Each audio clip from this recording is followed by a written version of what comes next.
สบายดีพี่น้องของไปมาทำบุญกับทาง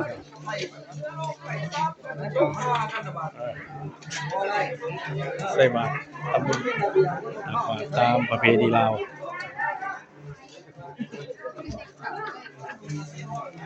นี่ก็ปีใหม่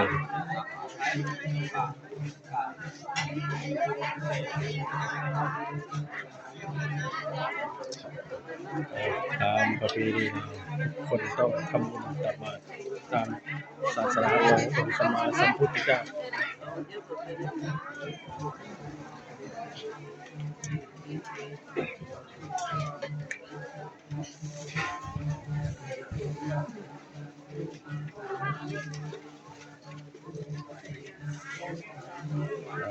ศาสนาก็มีการทำบุญตักบาตรตามประเพณีทุกเผ่าหรือว่าคนประเทศตามศาสนาพุทธทุก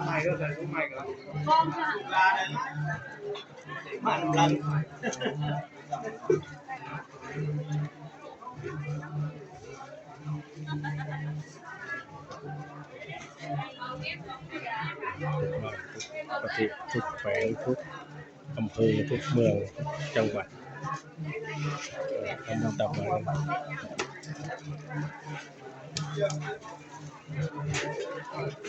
เพื่ออุทิศให้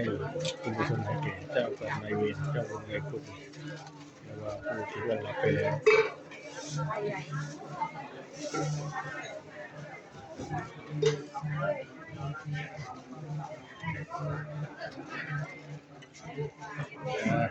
ถ้าชอบคลิปทำบุญทำทานก็กดไลค์กดแชร์ด้วยขอบคุณ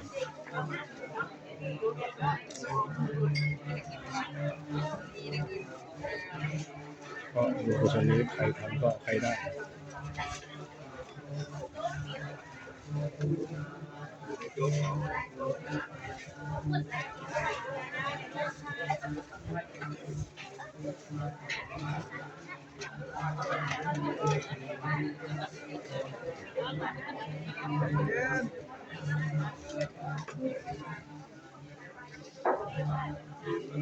การบุญต่างๆก็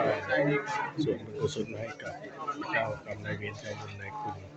อุทิศให้ผู้ที่ล่วงลับไปแล้วเพื่อให้ไปสุคติไป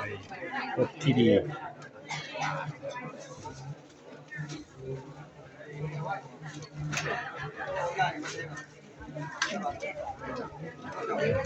แต่ละบ้านแต่ละประเทศแต่ละเมืองที่ทำบุญทำทาน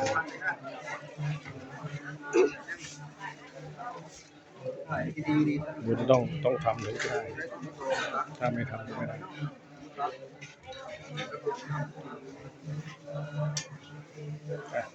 ชอบหรืออยากคลิปทำบุญบนไลน์แชร์ด้วยเราต่อคำบูบานหน้าหรือว่าคำบูท้องอินในแฟนเพจเพื่อจะได้บุญเพื่อแชร์เพื่อกด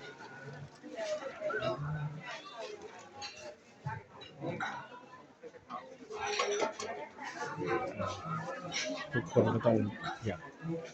ทำบุญทำทานเพื่อจะได้ส่วนบุญกุศลให้กับเจ้ากรรมนายเวรเจ้าบุญนายคุณอุทิศให้ผู้ที่ล่วงลับไปแล้วเป็นประเพณีของทุกประเทศศาสนาเราเป็นการกดไลค์กดแชร์ด้วยคุณผู้ชมสบายดี